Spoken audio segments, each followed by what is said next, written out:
In the winter of 1923, Adolf Hitler is at an all-time low.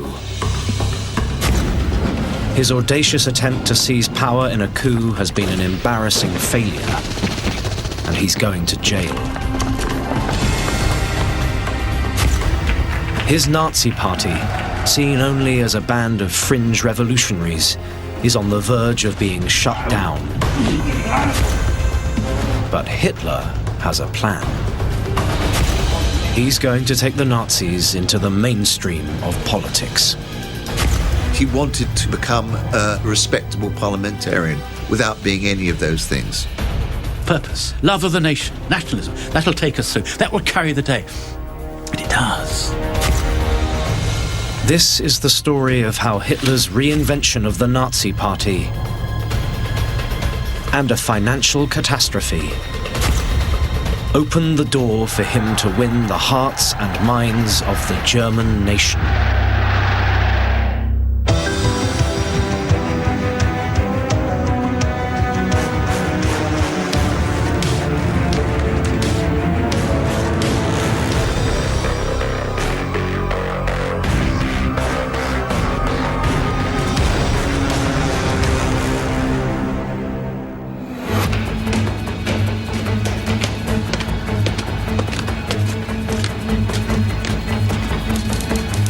Adolf Hitler is led into court to stand trial for high treason. 4 months before, Hitler and his National Socialist Party had attempted to overthrow the German Weimar government in Munich.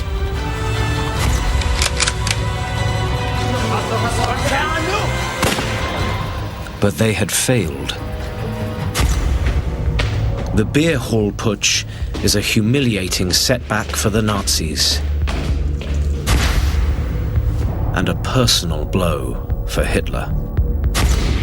Remarkably, just before the trial began, he was visited by some colleagues, and they found him so depressed he was actually contemplating suicide.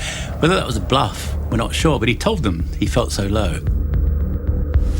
Hitler is absolutely despondent. It basically has been a disaster, and he knows it. And he thinks that this is the end of his career. And then something very strange happens. Incredibly, even in the moment of total catastrophe, Hitler is already plotting a comeback. In court, he realises this is an opportunity. This isn't going to be the kind of end of Hitler. This is going to be the making of a new Hitler. You can't imagine actually a better theatre for Hitler outside a beer hall.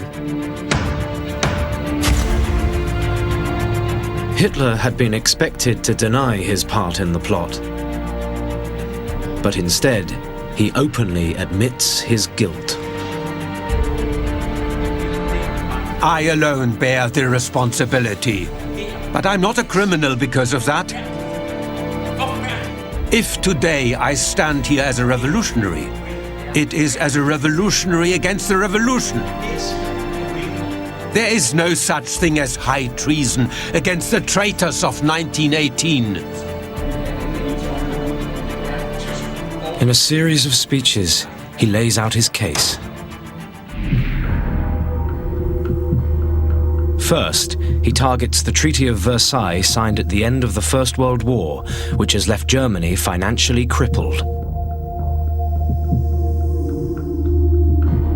He's outraged that Germany has been forced to pay huge sums to the Allies for starting the war, leaving its people starving and impoverished.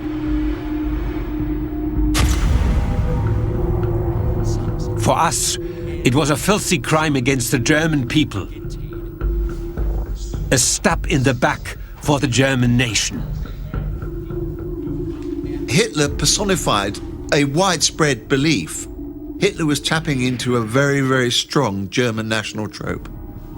They felt that Germany had got a bum deal at Versailles.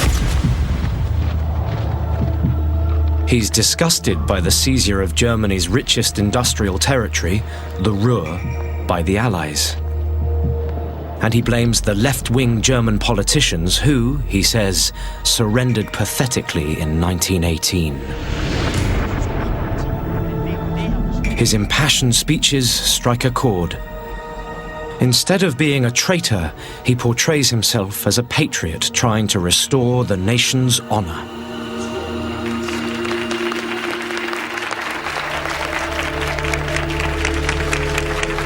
The idea of the victim status of Germany, the idea the Allies are at fault in imposing Versailles upon them, and the fact that Weimar itself, the government, is at fault in giving in to so many demands from outside and not having the capacity to lead Germany correctly. He's got quite a degree of sympathy going for him. But Hitler also states something else. The leadership of Germany, he proclaims, is his destiny. The man who feels called upon to govern a people has no right to say, if you want me or summon me, I will cooperate. No, it is his duty to step forward. The man who is born to be a dictator is not compelled. He wills it.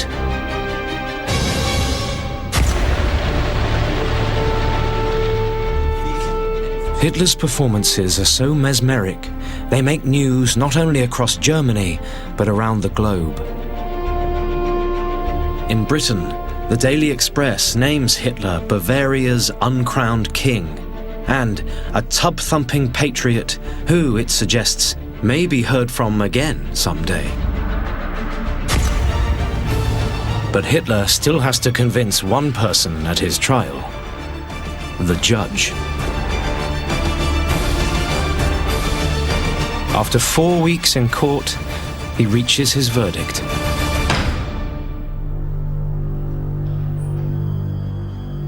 For leading an attempted coup against the state, Hitler gets the grand total of a 5-year sentence, which is incredibly short. He's lucky, actually, to not got a death sentence.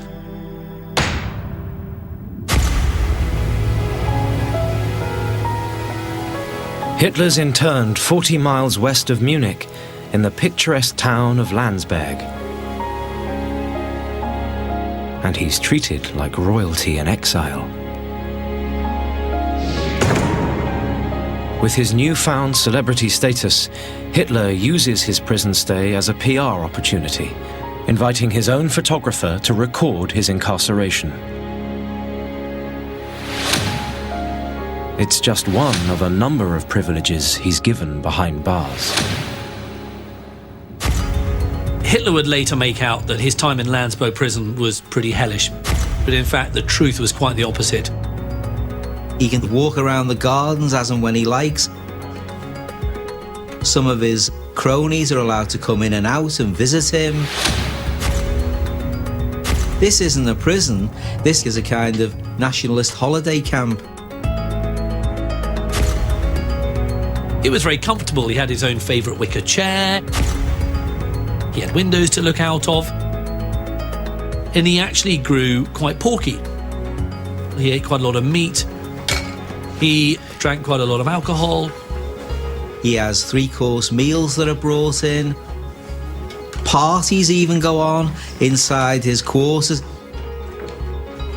He was able to fraternise with friends. And he was able to listen to music.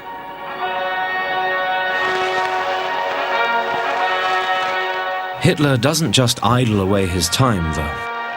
Inspired by his favourite composer Wagner and by the works of an array of philosophers, he decides to set down on paper his own beliefs. If you're going to be a National Socialist Party, you're competing with the Communist Party, and they have a book on which they base their ideas, which is Das Kapital by Karl Marx. So he decides that the Nazi Party needs a philosophical tract where he can outline the ideology of the party. Imprisoned with him at Landsberg is one of Hitler's co-conspirators from the beer hall putsch, Rudolf Hess. Now acting as his private secretary, Hess takes dictation from Hitler day after day as he embarks on the book which will define Nazism. My Struggle, or Mein Kampf, is supposed to be a deep, personal statement from Hitler. It's the man talking about himself and his ideas for the first time in a systematic way. And that's why it's so significant.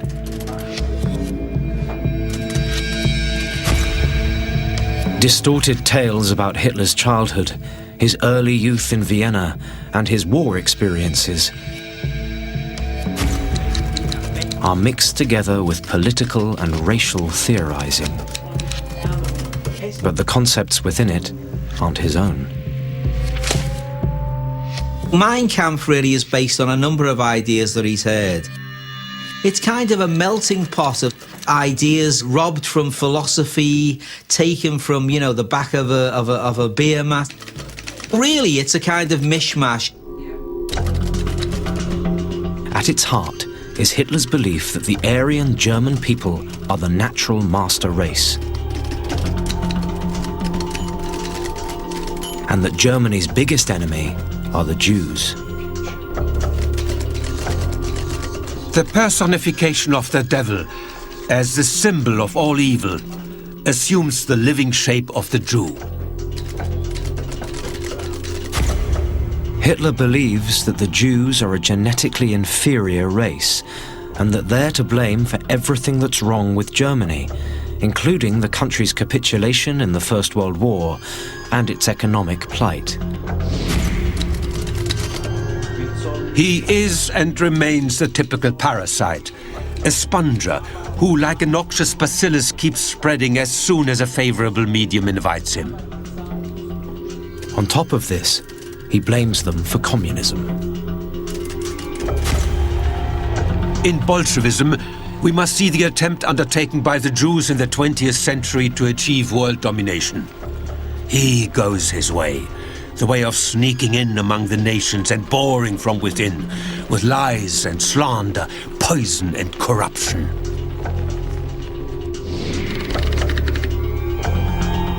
Mein Kampf even contains a frightening warning about Hitler's intentions. The whole text is shot through with incredibly violent language. Page after page, we get the language of eradication, annihilation, destruction, extermination. Hitler believes the only way to solve the Jewish problem is to destroy the Jewish parasite.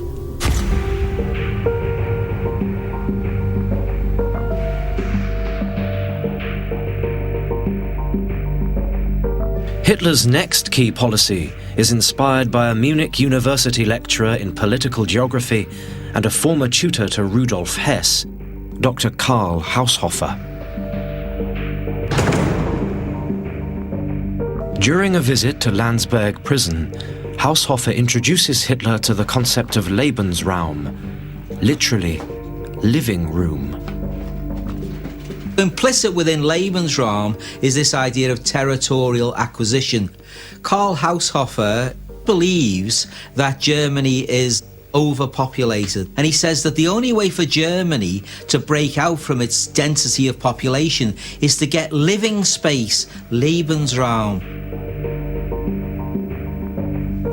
Lebensraum gives Hitler the idea that in order for the nation to become a great power, Germany must invade other countries, particularly those populated with the races he deems inferior.